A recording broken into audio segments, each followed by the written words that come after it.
This is a parliamentary inquiry. What is the status of the motion introduced by the Honorable Marcoleta last May 11? Has it been referred to the Committee on Rules?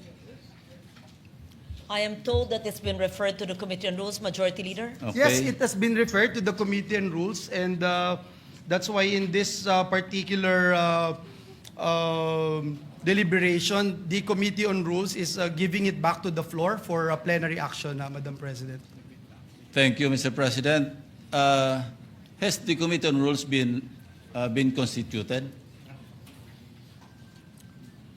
I believe that Senator Joel Villanueva is the acting Majority Leader. Yes. And would be the best position Okay. to answer Thank the you, question. Madam President. In the meantime, I recognize Senate President Cayetano. Madam Chair, with the permission of Senator Villanueva, so the Committee on Rules is not reporting out the No, my question, Mr. proposal. President, I'm sorry, Yes. Madam President, with your permission. My question is, has the Committee on Rules been constituted? Yes. So, Madam President, the answer there is the same answer to the question of Senator Pangilinan and former Senate President Soto, that in accordance with Section 19, this is the same. They continue to function. Having said that, I was explaining that the motion of Senator Villanueva was not for the Committee on Rules to report out what was referred to them, but to return to the plenary. Because if you look at Section 136 of our rules, the rules may be amended by means of a motion, which should be presented at least 1 day before its consideration, and a vote of majority senators present shall be required for its approval. So you do not need the endorsement nor the forwarding of the Committee of Rules for the amendment of the Committee on for the amendments of the rules. So the only requirement is that it is put on the floor at least 1 day before, or the proposal is made, and that a majority of the senators present will vote for its approval. So I just wanted to clarify that, just so that we don't have any miscommunication that whether or not the Rules Committee met, who are the members, etc. Because right now that's irrelevant, because we have given back to the plenary the proposal. Yeah. Very clear. Thank you, Senate President. Madam President, Senator Lacson's recommendation. does it mean that we are now disregarding the committees of the Senate? So the committee chairman or the chairman of any committee, including the Rules Committee, may just report out any motion or any resolution referred to it in plenary, and then just, it is within his power to just report it out by himself without any deliberation in the committee, without any committee report. Is that the new rule now, Mr. President, Madam President? It is Madam clearly... There's no new rule. I read the rule. Yes. Senator Lacson is referring to resolutions or And motions. communications or anything referred to the Committee on Rules. We're talking about a motion to amend the rules. We had the option of taking it up, but since everyone asked for 1 more day, it was given to the Committee on Rules. The Committee on Rules has an option to take it up, but the acting majority leader or acting chairman of the committee gave it back to plenary, and the plenary is more, how do I put it? Supreme, thank you, Senator Lacson, over the committee. So we didn't disregard the committee. It is our choice from the start whether we want to give it to the committee or not. So when we give it, so for example, I have a motion now to to extend the session to June 12 instead of June 5. That could be given to the Committee on Rules, or upon coordination with the House, the plenary can decide it directly, or we can give it to the Committee on Rules, and after he talks to the House of Representatives, he can even report it out, or he can easily, legally, morally, just say that I am tossing it back to the plenary, which is what's happening today. Thank So you, it's not Madam a new President. rule. That is assuming that there was no referral. But in this case, and I'd like to invite the attention of the body to journal number 62, dated May 11, 2026.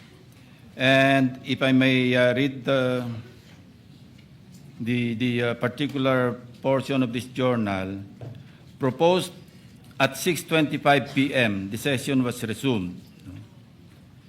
Proposed amendment to the rules of the Senate. Senator Marcoleta proposed an amendment to Rule 14, Senate sessions of the rules, by inserting a new paragraph C under Rule 41, which reads, A or C, allow a senator for justifiable reasons to attend and participate in the session through teleconference, video conference, or other reliable forms of remote or electronic means using appropriate information and communications technology.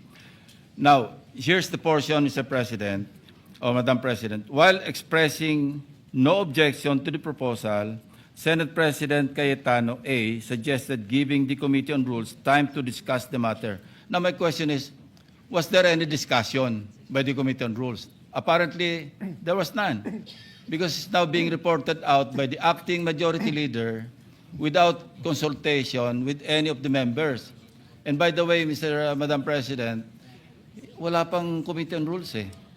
I believe that it was mentioned, and I will reiterate from my understanding that there was no Committee on Rules meeting because that motion is reverted back to plenary. Yeah, Madam Meaning Chair. we are not ignoring the fact that, of course, committees must hold meetings, but this particular motion is being referred back to plenary. And may we just put on record, it says in Rule or Section 136, the rules may also be amended by means of a motion which should be presented at least one day, and we're complying with that, before its consideration, and the vote of the majority of the senators present in the session shall be required for its approval. I believe that is what the Senate President had explained. Evidently, Madam President, action was taken. And the action was to refer it to the Committee on Rules, since the position of Majority Floor Leader was vacated. So how can the committee properly function in the absence of a committee of the committee members? As Madam the Chair. Senate President Madam Chair. had stated, Let me finish, there is Madam a rule President. of a continuing operations of the committee, But they while were the new head vacated, has Madam not President. Walang members ang Committee on Rules. So we cannot invoke continuity because we vacated all committees, all positions, including the members. And may I invite you to Section 24 of our rules, Madam President. The committees shall hold meetings to discuss, decide, and submit a report on all matters transmitted to them. This was transmitted to the Committee on Rules. So the committees shall hold, including the Committee on Rules, shall hold meetings to discuss, decide, and submit a report. There's no report, Mr. President or Madam President. Madam President. So we're violating our own rules. We recognize Senate Yeah, President. Cayetano. Mr. President, the chair already made the ruling, and it's not appropriate to argue with the chair because, as explained to Senator Lacson, the committee did not report it out. He read the journal of May 11, but he did not read the motion of Senator Joel today. His motion today was pursuant to Rule 136 of the rules, a motion to amend the rules, meaning if Joel was no longer the majority leader, if I was the majority leader now, or even an ordinary member, that motion was carried. No one objected that we take it up. Because, Madam Chair, we're bringing it back to plenary. So natural po, walang discussion sa Committee on Rules.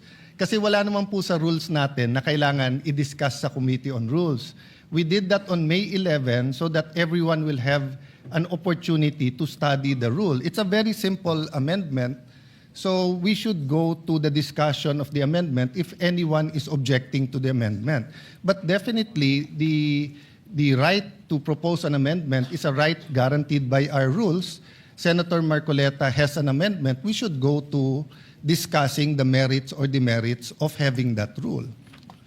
You already ruled that it is proper for the plenary to take it up. So may I request or move that we, if there are any objection, we discuss their objection.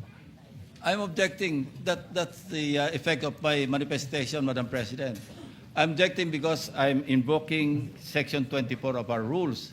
And as I read into the records, the Journal of May 11, 2026, na-refer po ito sa Committee on Rules. And there was no discussion. Action was taken actually by this body. Then, Madam Chair, if there's an objection, may I move that we divide the House? It's a objection. Point of Mr. order, Madam President. On that issue, not on the issue of whether or not the rule is good. Your issue is whether or not it's proper to take it up on the floor.